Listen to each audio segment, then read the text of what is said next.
engine running. Un, deux, trois, quatre. Liftoff. We have a liftoff. Liftoff and the clock has started. 4 computers now have primary control of critical vehicle functions. Good morning. Boker Tov. Good morning world. It's me, RORY ALEC. Whether you're in India, right across Asia, time to dust the sleep out the eyes, and it's time to wake up and shine. 1, 2, 3, 4. Casting from the heart of Europe, it's me here in Austria. To you guys out there, a big God bless you. Good morning, good afternoon, good evening.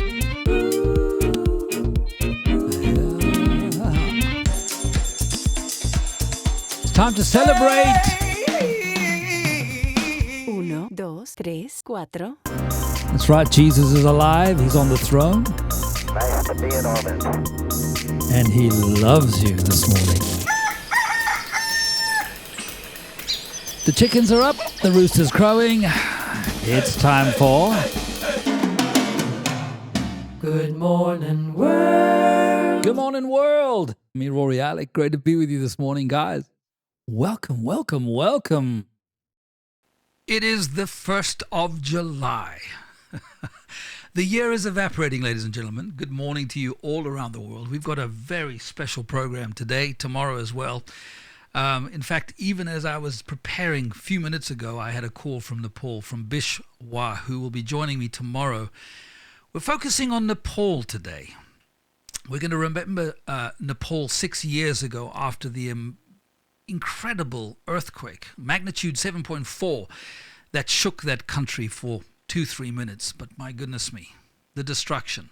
We're going to focus on Nepal 6 years ago today, and I'm joined live actually from Texas and from Los Angeles by 2 award-winning documentary makers. I'm delighted they're joining me on Good Morning World. You're going to be encouraged.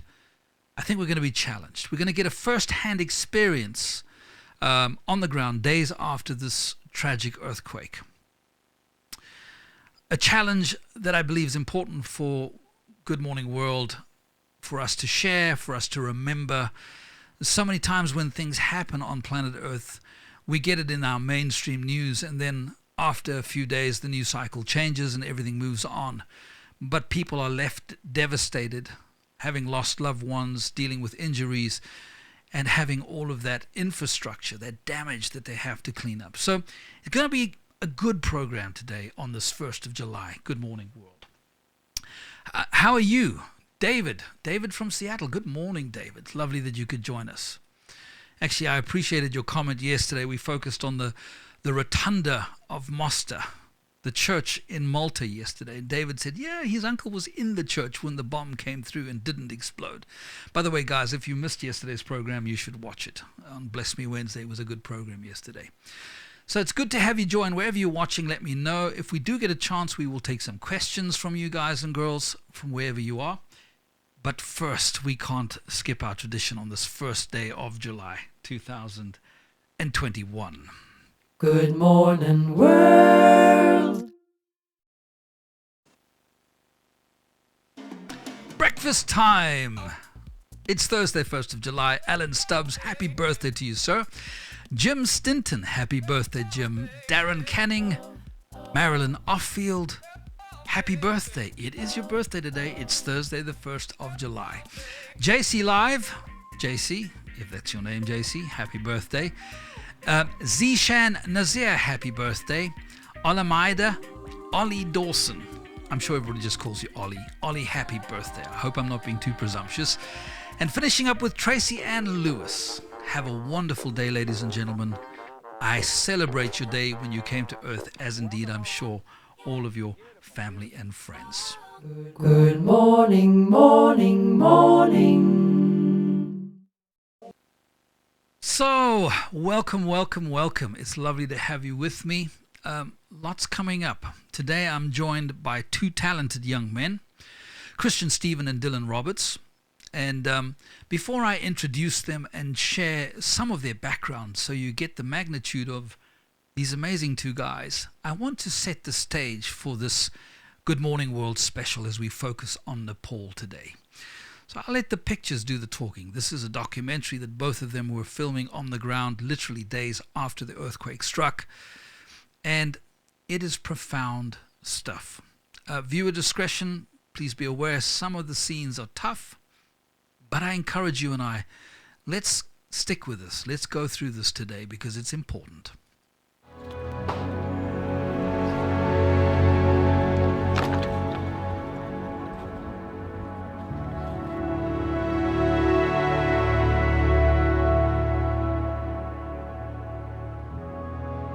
On Saturday, April 25th, a 7.4 magnitude earthquake hit the nation of Nepal. More than 5,000 people are reported dead and at least 10,000 injured. The UN has predicted that at least 8 million are affected by the natural disaster overall. Dylan Roberts here, about less than 10 kilometers from the Tibet border. The main earthquake hit right behind the mountain, right behind me. They said it sounded just boulders were coming down. It sounded like thunder, big, loud thunder. And they're afraid that more landslides are going to happen. They say it happens here daily. We were here when the Chinese government were clearing off the roads. This is the last point for now. And they continue to remove rubble. And at this point, just in this district, there is 4,000 plus dead and close to 10,000 still missing. So people here are still trying to find family and friends here. And there's very little hope of rescue now, just to recover.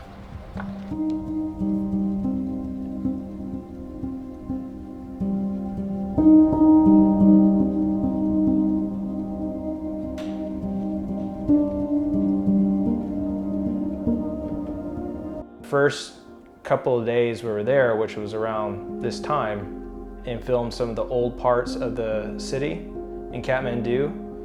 And those areas was completely destroyed. And that was kind of like when we started to feel, wow, okay, any building that didn't have proper rebar or proper structure, that was going to fall. Okay, we're just making our way through one of the more heavily hit areas of Kathmandu in the center. Now, all of this destruction basically happened within the space of about 2 minutes. And within that 2 minutes, 5,000 people at this point are confirmed dead. Almost 20,000 are seen missing, and 100,000 buildings have been completely destroyed. Now that's 100,000 not including the ones that have been partially damaged. So as you can see here, this is one of the areas where they were pulling people from the rubble, and now as they've cleaned this one, they're going to move to the next one.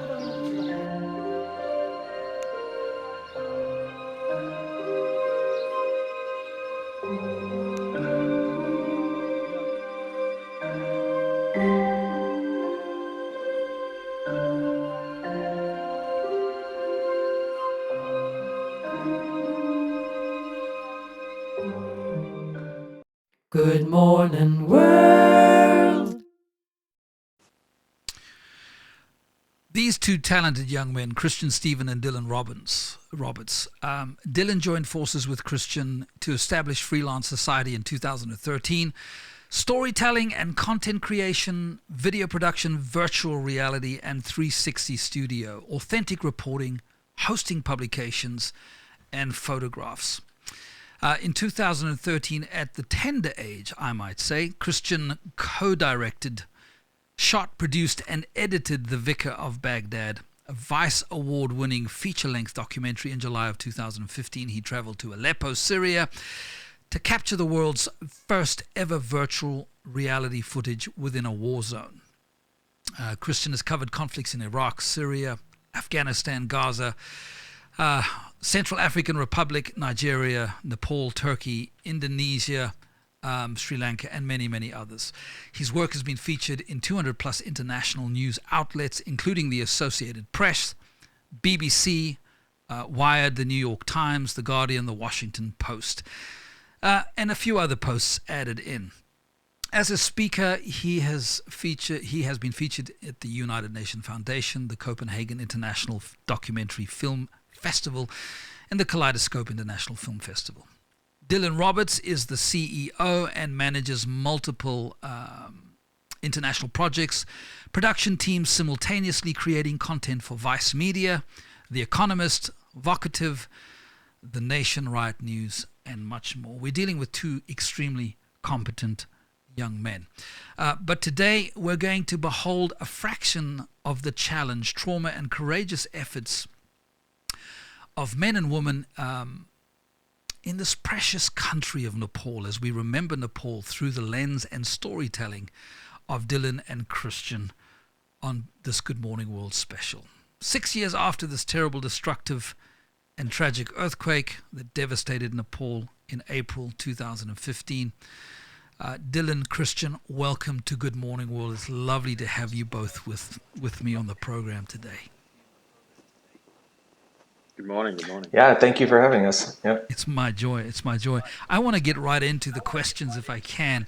Dylan, you're in Texas, and Christian, you're in Los Angeles. I know, gentlemen, it's really late, especially for you, Dylan, and for you, Christian. So thank you for being with me on Good Morning World. Let me kick off with you, Dylan. Where were you at the time that the earthquake actually hit, and what went through your mind? Because not even 8 days later, and you were in Nepal on the ground filming. Mm-hmm.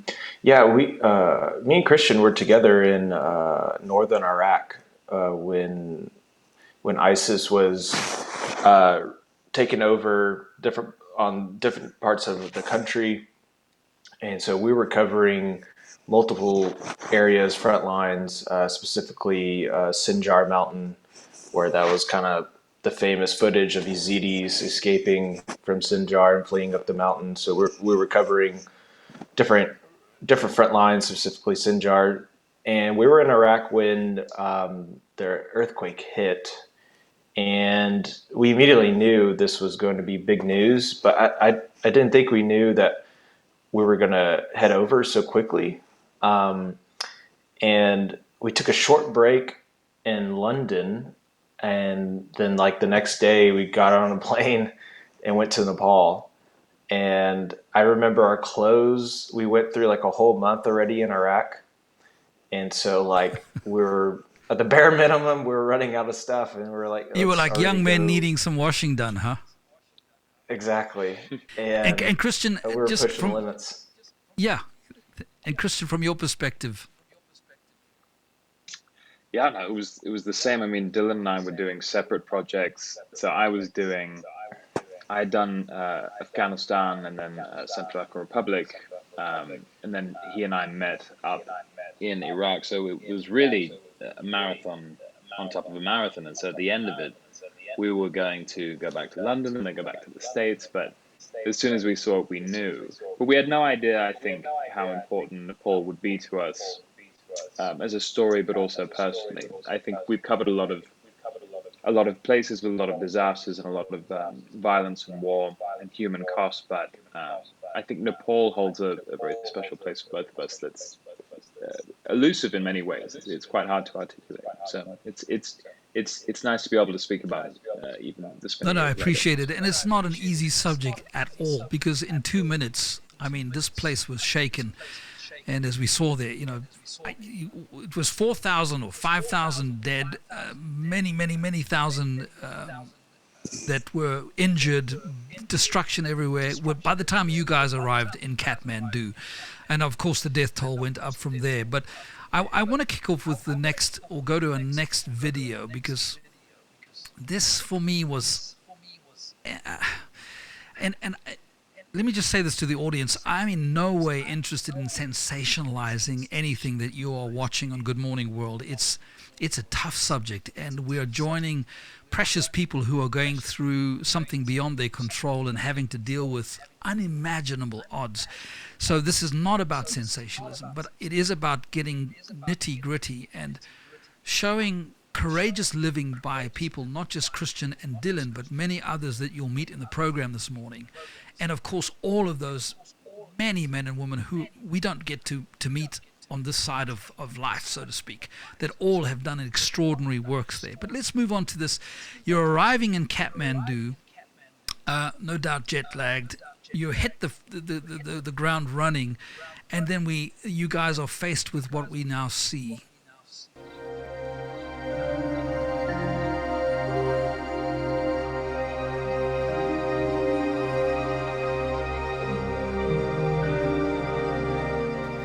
40 fires at one time.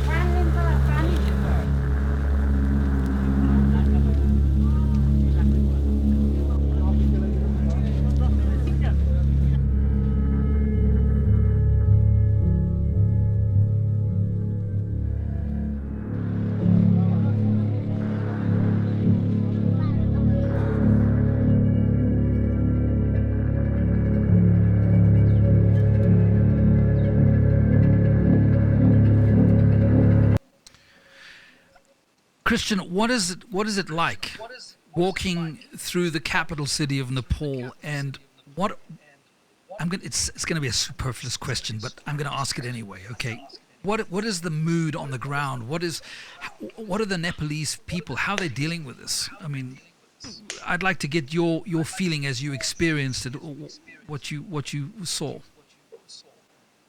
Yeah, it is not superfluous. It's actually a very good question, because a lot of the time people don't actually ask what the emotional temperature is in a place. And we actually arrived, I think it was sooner than 8 days after the earthquake hit. I think we were there 2 or 3 days afterwards, split-second decision. But arriving, the preservation and departure of the dead for the Nepali people is an incredibly sacred process, and so the family will mourn, and they will shave their heads to a specific area, and they will have a specific amount of time to say their goodbyes. And so this was a intense grieving process matched with a practical challenge, because you have to be able to experience that sacred place to say goodbye to your loved one, while also realizing that there's no room to do it in the way that would be accepted in the culture or wished for in the culture. And so you just have what is meant to be the penultimate connection and disconnection from family to the beyond of what comes afterwards. That is now condensed because of great tragedy and a lack of infrastructure and preparedness, but also just the heaviness and the almighty weight of nature. So it's an extraordinary. Yeah. An I was extraordinary. going to say, Dylan can speak to the sort of visceral sensory experience as well. Yeah, I mean, what was it like, Dylan? Without me sounding crass, but I mean, there's just smoke. There's fires going morning, noon, and night. I mean, how were your senses dealing with what you were experiencing there? Yeah, it was it's something I'll never forget. I know that's something a lot of people say, but just seeing 40 to 50 fires going on from morning through the night, daily, just the smell just overwhelms you, and is something that you'll always remember. And I remember like opening up my suitcases after we left Nepal, and it was still on there, and it was something that I've never seen before. Like we've covered wars, and we've covered where there are bodies, and there are instances where you see people pay the ultimate price, but seeing just funerals, which was basically it is a funeral process, and just imagining it if it was in the Western world, having 600 funerals in one day in one area. Yeah, it's just something about it that that doesn't happen often. Maybe this was the first time in a very long time.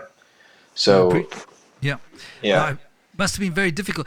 And how do you, as journalists, as you taking record of this, what's going through your minds how do you discipline yourselves? I mean, these are the most challenging imagery that you could face. Mhm.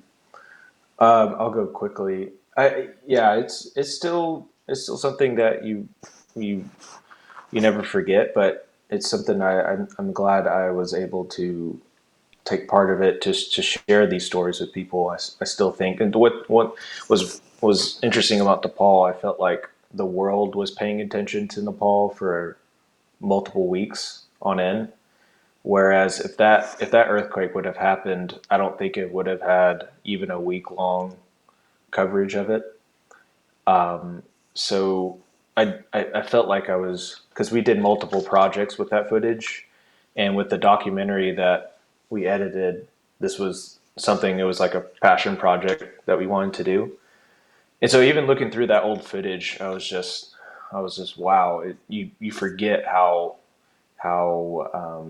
crazy it was there, and how you forget the processing of what was actually going on. So it was a little bit therapeutic of just editing it, No, I looking can at the appreciate footage, that. 5-6 years.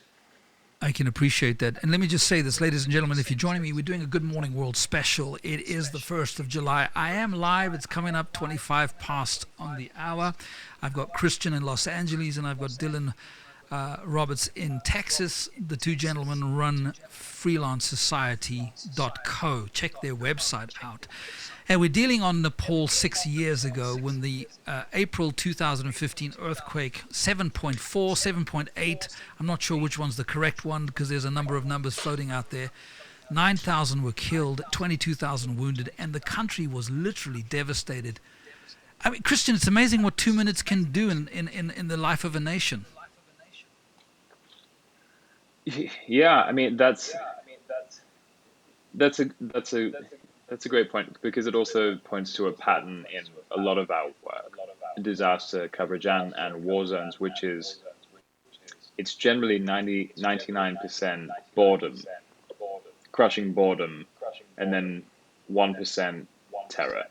Yeah. And so it really comes down to, like much of life, we tend to narrativize the drama of it, but it's in these situations, and with Nepal especially, it is sort of that long stretch of calm and drudgery, and then something happens that changes everything forever.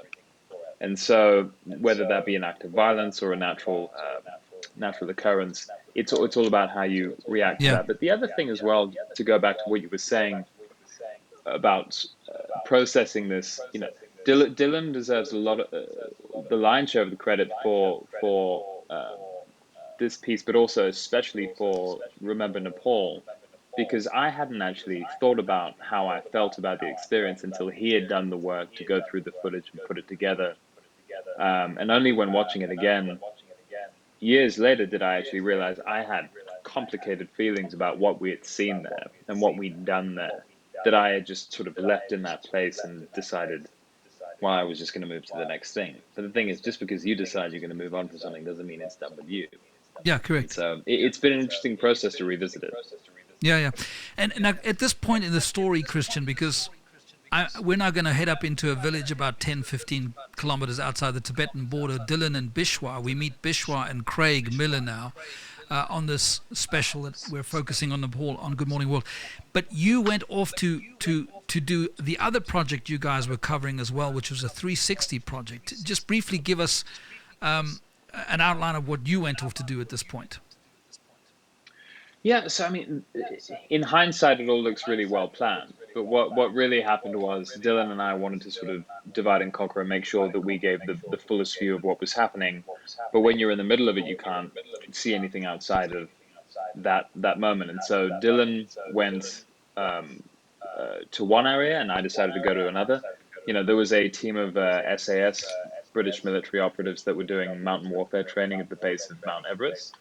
And so I joined with them, and we went on a few days' journey into the furthest reaches where the aid trucks could not reach, the helicopters could not reach. And so it was motorcycles and small trucks that we took, and then we camped out there for a few days to do triage and medical care for people who would not have been reached for days and would have died otherwise. Yeah, And then it's very much sort of a game of chance, in the way of, I will go this way, you go that way, and hopefully we'll meet back here with something to show for it, to give a full view. So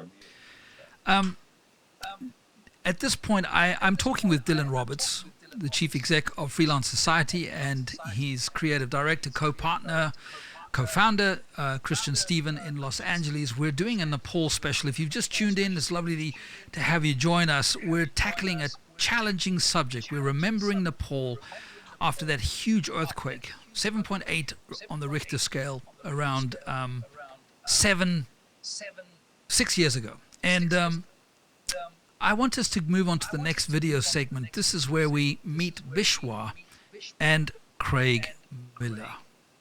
So we are in one of the main villages up toward the Tibet border right now. We're about 15 kilometers from the Tibet border. And our local church pastor partner on the ground here, Bishwa, this is his home village. His mom lives here. He was here speaking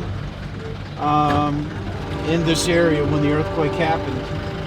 And this is one of the hardest hit, if not the hardest hit areas in all of Nepal with the earthquake. And Bishwa said that over 2,500 people here lost their lives. Many, many, many more than that lost their homes. And there's a lot of homes that are just so damaged people don't want to stay in them. And so just outside the city there are some tarps beginning to be set up with families that have them. We're going to deliver packs today with rice, beaten rice, salt, flashlights, candles and lighters, basic supplies that people need to survive. We're bringing some tarps today for people that have been sleeping out in the open. Really appreciate everyone that sent us here. And the least we can do is just show you what it's like and the expression on people's faces when they receive the love that you sent. So thank you. There's Craig Miller giving his perspective as they make their way up to this remote village. What was communication like on the ground, gents? Dylan, was it easy to communicate? I would imagine not. I would imagine all of the limited cell phone coverage, etc. How did you guys manage all of this? So when I got back home, my T-Mobile bill was like $5,000. But luckily T-Mobile said that anyone that's in Nepal, you can use your cell phone as what to just ignore the bill and we'll forget about it. And they did that because I was like, there was some cell phone service, but it was awful. Like you couldn't even make a call, barely even look. So it was basically non-existent. Like we had it on just for emergency purposes. And some kind of texting, right? Yeah, there were some hotels that had Wi-Fi, but there was rolling power outages, so you really had to.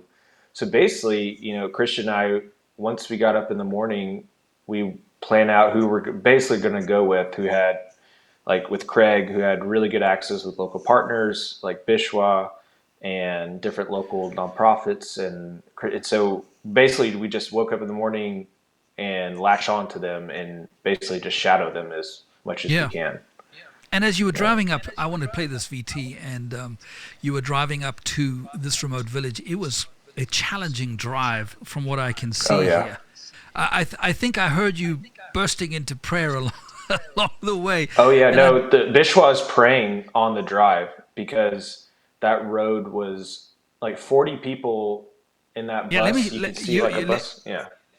have it here to show, and then we can talk about it. And inside the bus, the 60 people were died. I heard there is 60 people. Where is the Lord?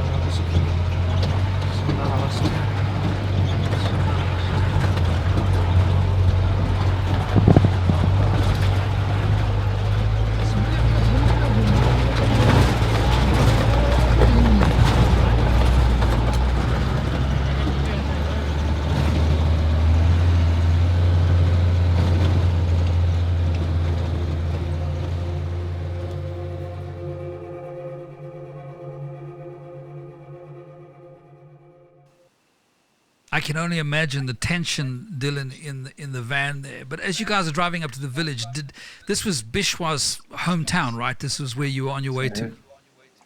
Yeah, it was. So we passed the main town. It was more like his neighborhood that was really close to the Tibetan border. So all his family and friends were in this neighborhood. The town was a little bit farther back, and that road up to that point was super dangerous. It was not stable, and yeah, you can hear Bishwa praying as we're driving through this one section. And it was also his first time to figure out if his family was alive, because all communication was gone. So when the earthquake hit, it took about a week or so for him to see if the roads were clear. So this was like our first time figuring out if, his mom or sister and family friends were alive. So he was praying nonstop. Mm-hmm. Yeah. So he had no way of knowing. He had no idea. He was figuring out for the first time as he was driving up. Well, let's join yourself, Bishwa, and Craig as you're making your way up with the supplies to this neighborhood, and it's good news. It is good news. Mm-hmm.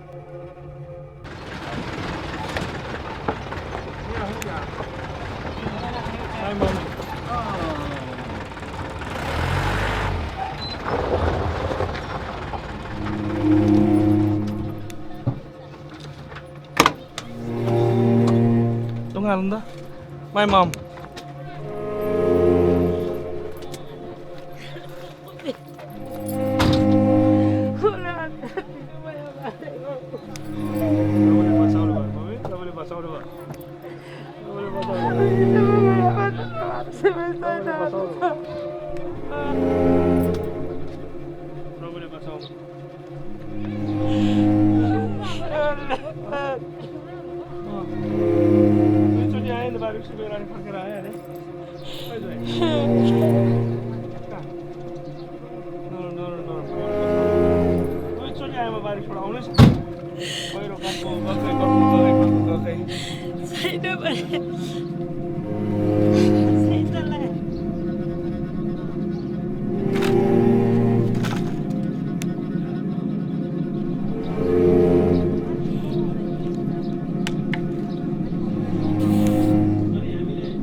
My mom, my sister, my uncle here, and my sisters.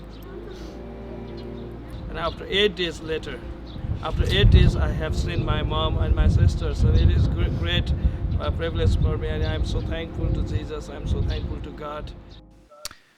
There's Bishwa there. Ladies and gentlemen, if you've joined me now, we are live from the heart of Europe here in Austria. I'm joined by Christian Stephen and Dylan Roberts in Texas. Tomorrow, Bishwa will be joining me here on Good Morning World from Nepal, and he will give us an update on how the country is doing 6 years on after this devastating earthquake that happened in 2015. We're looking back. It's important to look back in order that we don't forget, in order that we can remind ourselves in the busyness of planet Earth that there are those who are still trying to rebuild their lives. And Christian, this is not an easy thing to achieve. Have you been keeping tabs on the places that you visit? And what else can you share about Nepal during this period in 2015? Ooh.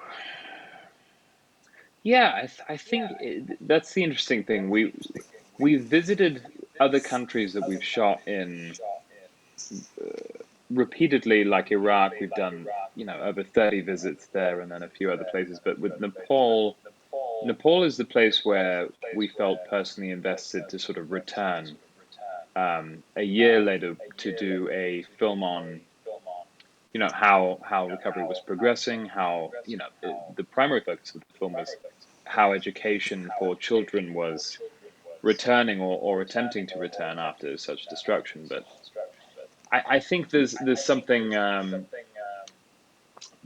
about the country that touched us very deeply. I think even looking at that footage again, it's a dice roll when you pick which direction you're going to go when you split up, and the fact that Dylan was able to capture, that raw emotion in a way that, really, if I was to describe what the country felt like at that time, it would be represented by that microcosm of a clip. Yeah, powerful. And thank God for Bishwa's family. I mean, many families didn't get off that lightly.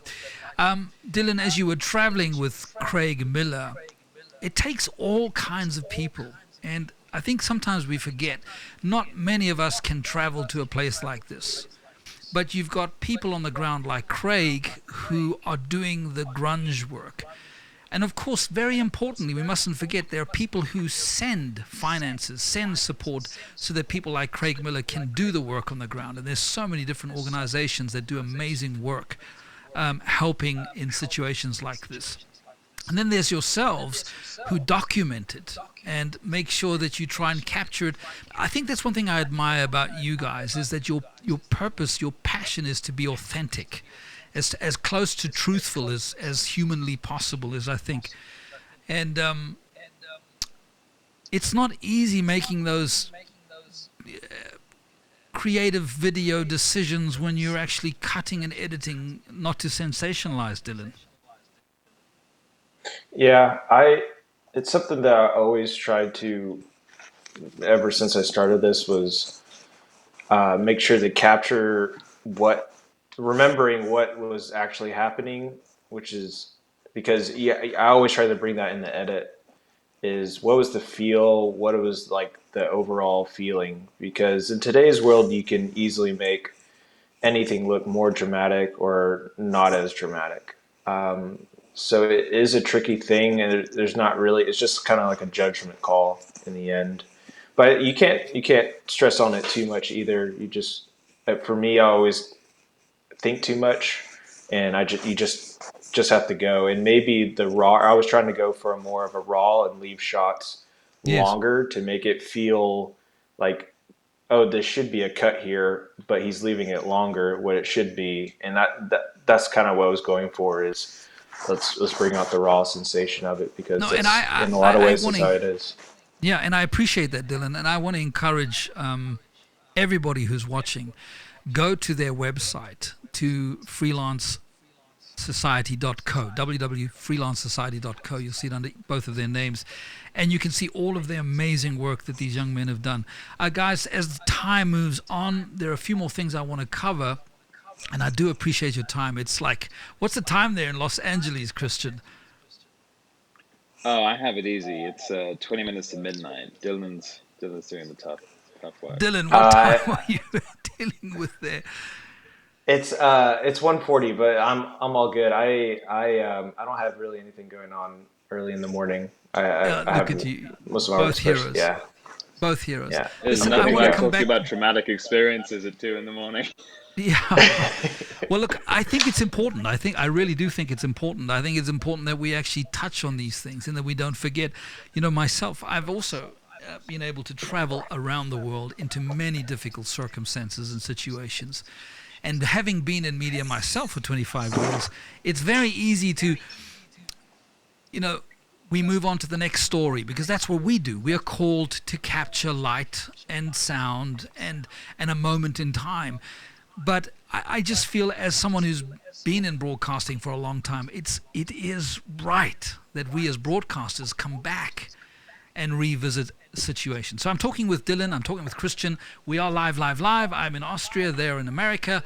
Tomorrow, Bishwa, the gentleman whose village you just saw a few moments ago, him finding his mom and his family alive, hugging them. What a wonderful, that's the good news in this day's programming, as we focus that.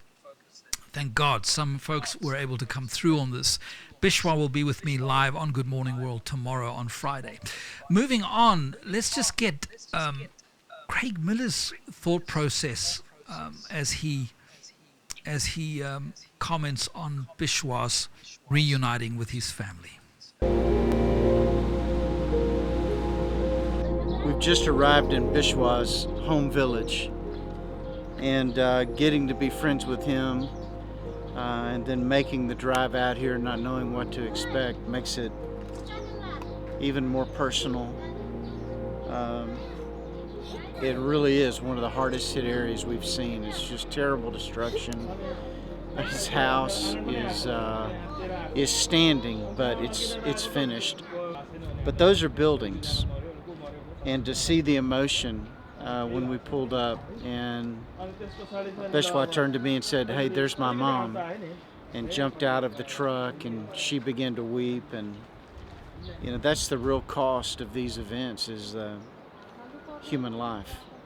And just really grateful to God today that his family's okay. They certainly could have been taken, as bad as the damage is in this area. That's all I got.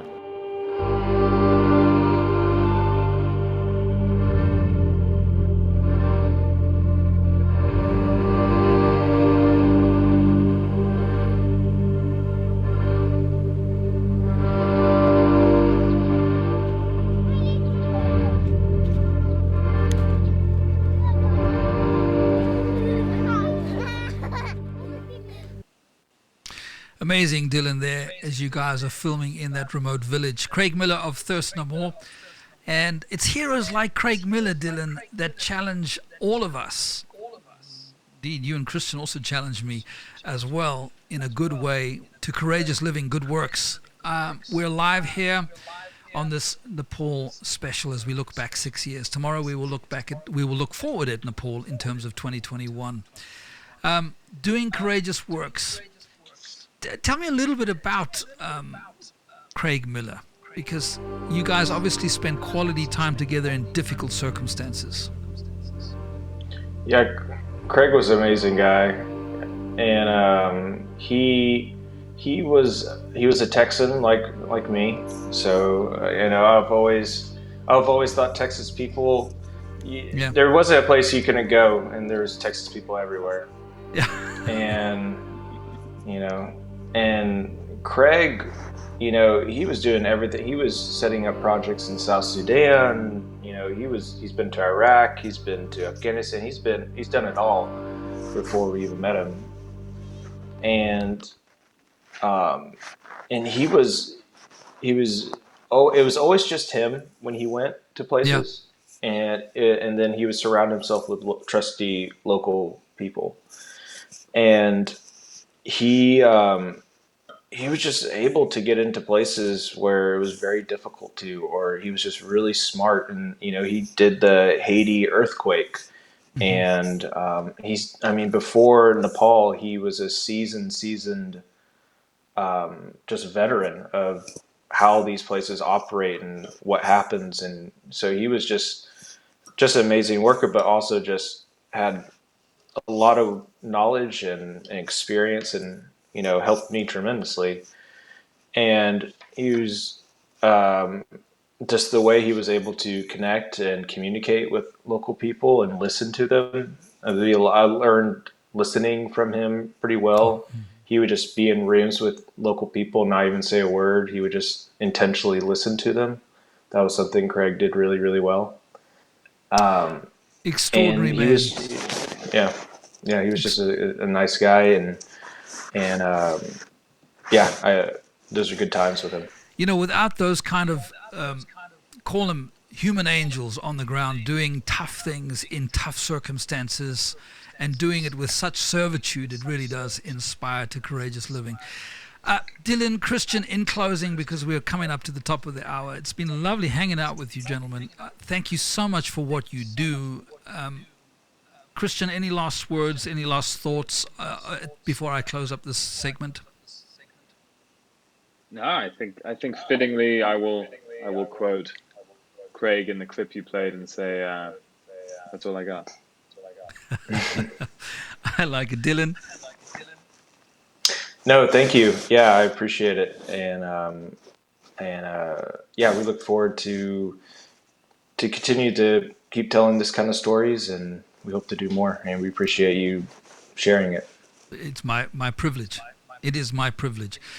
Christian Stephen in Los Angeles, Dylan Roberts, co-founders, both of them, of the Freelance Society.co. Check out their website.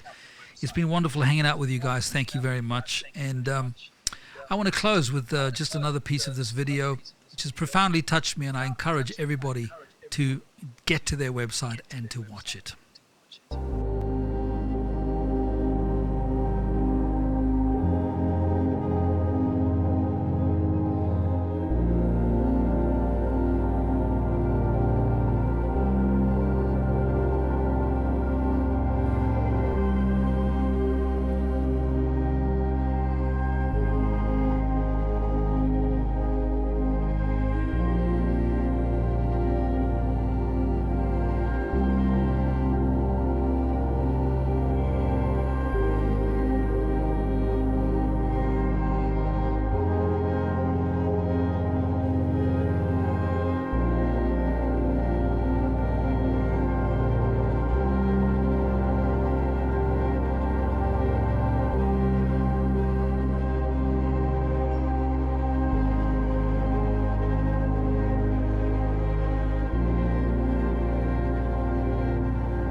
Good morning, morning, morning.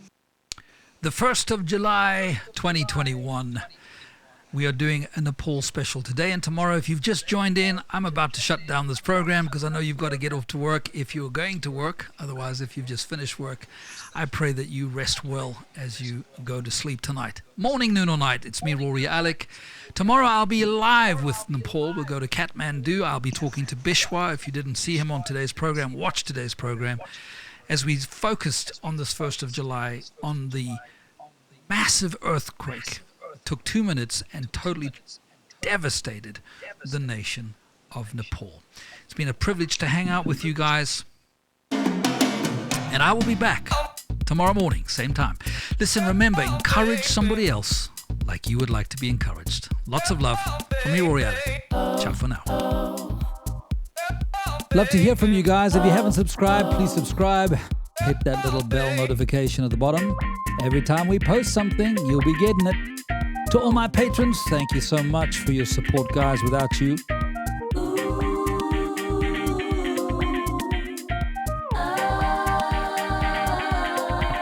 until tomorrow morning, lots of love. Keep smiling, keep shining. From me, RORY ALEC. Welcome home. Beautiful, beautiful. Good morning, morning, morning.